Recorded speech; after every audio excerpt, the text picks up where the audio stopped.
బాధ్యత పార్టీ తీసుకుంటుంది. తొందరలోనే స్థానిక సంస్థల ఎన్నికలు రాబోతున్నాయి. వేదిక మీద ఉన్న నాయకుల ఎలక్షన్లు అయిపోయినాయి, ఎమ్మెల్యేలు అయిపోయినాయి, ఎమ్మెల్సీలు అయిపోయినాయి, ఎంపీలు అయిపోయినాయి. మా దయాకర్ ఎమ్మెల్సీ అయ్యండు, మా శంకర్ నాయక్ ఎమ్మెల్సీ అయ్యండు, ఆ పక్కల సత్యం ఎమ్మెల్సీ అయ్యండు. 4 ఇస్తే 3 మీకే ఇచ్చినమా నల్గొండలకు. 4 ఎమ్మెల్సీలు కాంగ్రెస్ ఇస్తే 3 మీ నల్గొండకే ఇచ్చినమయ్యా. మంత్రులు మీ దగ్గరనే ఉన్నారు, ఎంపీలు అన్నీ మీరే గెలిపించారు, అన్ని మీ నల్గొండకే ఇచ్చినాం. ఏది మిమ్మల్ని కాదనిలే. ఎందుకంటే ఈ నల్గొండలో నిఖార్సైన కాంగ్రెస్ పార్టీ కార్యకర్తలు ఉన్నారు, కష్టపడతారు. కాబట్టి ఇవాళ మీకు అన్ని అవకాశాలు వచ్చినాయి.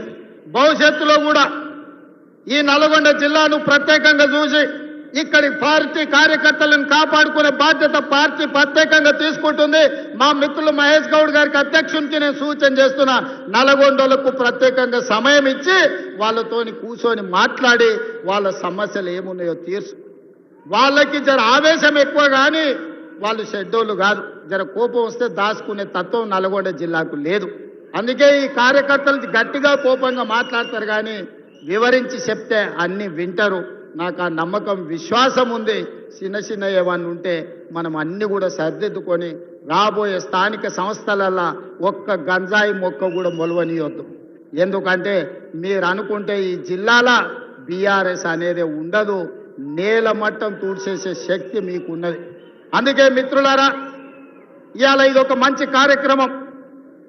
ఇక్కడ ఉండే మా అక్కల్ని మా చెల్లెళ్ళని నేను అడుగుతున్నా, ఇంటికి వెళ్ళండి, ఇంటి ఆయనతో మాట్లాడండి. చెప్తే ఇంటే సరే సరే, లేకపోతే ఆయనకు చెప్పకరి. ఎందుకంటే ఆయన అప్పుడప్పుడు అక్కడిక్కడ చూస్తాడు. సన్నబియ్యం ఇచ్చినమా లేదా ఆలోచన చేయండి, రేషన్ కార్డు వచ్చిందా లేదా ఆలోచన చేయండి, రైతు రుణమాఫీ జరిగిందా లేదా మీరు చూసుకోండి, ఇందిరమ్మ ఇల్లు కట్టుకుంటురా లేదా మీరు ఆలోచన చేయండి, రైతు భరోసా వచ్చిందా లేదా మీరు చూసుకోండి, గ్రామానికి మంచినీళ్ళు వచ్చినాయా లేదా మీరు చూసుకోండి. మీ అన్న, మీ సోదరుడు, మీ తమ్ముడు, మీ రేవంత్ అన్న ఎప్పుడు వచ్చినా మిమ్మల్ని కలుస్తున్నాడా లేదా చూడండి. ఆ ఏళ్ళ ముఖ్యమంత్రి ఎట్లుండే, ఇవాళ మీ అన్ననో మీ తమ్ముడో ఎట్లున్నాడో ఒక్కసారి ఆలోచన చెయ్యండి. అందుకే ఇవాళ ఎవరు ఎట్లున్నా 10 ఏళ్ళు మనం ఉంటాం. నేను ఈ వేదిక మీద నుంచి ఒక్క మాట స్పష్టంగా చెప్పదలుచుకున్నా, ఆశపడుతున్న వాళ్ళకు ఒంటె పెదాలంట ఊగులాడుకుంటూ ఉంటాయి, కింద నక్క కూర్చొని ఎదురు చూస్తుందంట ఒంటె పదాలు రాళ్ళు పడితే ఎత్తుకొని ఉరుకుదామని. ఇవాళ బీఆర్ఎస్ వాళ్ళు కూడా గట్లనే ఇంకొస్తుంది మాకు అధికారం అని వాళ్ళు ఆలోచన చేస్తారు. 94 నుంచి 2004 2 సార్లు టీడీపీ అధికారంలో ఉంది. 2004 నుంచి 2014 వరకు 2 సార్లు కాంగ్రెస్ పార్టీ వైఎస్ రాజశేఖర రెడ్డి నాయకత్వంలో అధికారంలో ఉంది. 2014 నుంచి 2024 వరకు చంద్రశేఖరరావు అధికారంలో ఉన్నాడు. 2024 నుంచి 2034 వరకు కాంగ్రెస్ పార్టీ కార్యకర్తల అధికారంలో ఉంటారు. 10 ఏళ్ళు తెలంగాణ గడ్డ మీద కాంగ్రెస్ జెండా రెపరెపలాడుతూనే ఉంటది.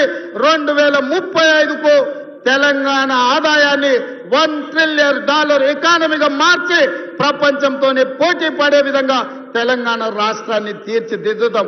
శాతనైతే మామొస్తాడో, అల్లుడు వస్తాడో, బామార్ది వస్తాడో, బిడ్డ వస్తాడో, మొత్తం కట్టగట్టుకొని జాతంత వస్తుందో రాపో బిడ్డ మా కాంగ్రెస్ పార్టీ కార్యకర్తలు చూసుకుంటారు.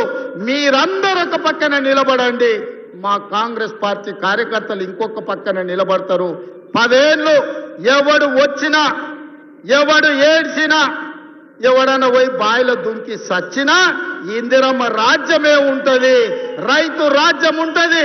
వ్యవసాయం దండుగ కాదు, వ్యవసాయాన్ని పండుగ చేసి ప్రతి కాంగ్రెస్ పార్టీ కార్యకర్తను వాళ్ళ జీవితాన్ని ప్రజలకు అంకితం చేసే విధంగా మన పరిపాలన ఉంటుంది.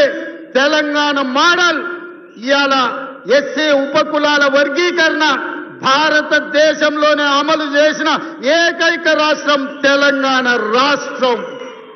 అదేవిధంగా 1931లో బ్రిటిష్ వాళ్ళు కులగణన చేస్తే 100 ఏళ్ల తర్వాత భారతదేశంలో మొట్టమొదటి రాష్ట్రం తెలంగాణ రాష్ట్రం. జనగణనలో కులగణన చేసి దేశానికి ఆదర్శంగా నిలబడి నరేంద్ర మోడీ మెడలు వంచి దేశంలోనే కులగణన చేసే విధంగా ఇవాళ పరిపాలన అందిస్తున్న రాష్ట్రం తెలంగాణ రాష్ట్రం. ఇదే కాదు, రేపు జరగబోయే స్థానిక సంస్థలల్లా 42% బలహీన వర్గాలకు రిజర్వేషన్లు ఇస్తామని మా నాయకుడు రాహుల్ గాంధీ చెప్పిండు. అక్కడి సూర్యుడు ఇక్కడ ఉదయించిన 42% స్థానిక సంస్థలలో వార్డు మెంబర్లు, సర్పంచులు, ఎంపీటీసీలు, జడ్పీటీసీలు, జిల్లా పరిషత్తులు, మున్సిపాలిటీలలో 42% రిజర్వేషన్లు అమలు చేసే విధంగా మన పరిపాలన కొనసాగుతుంది. పాలితులుగా ఉన్న వాళ్ళను పాలకులుగా చేసే వాళ్ళను ఇవాళ మనము చేస్తాము.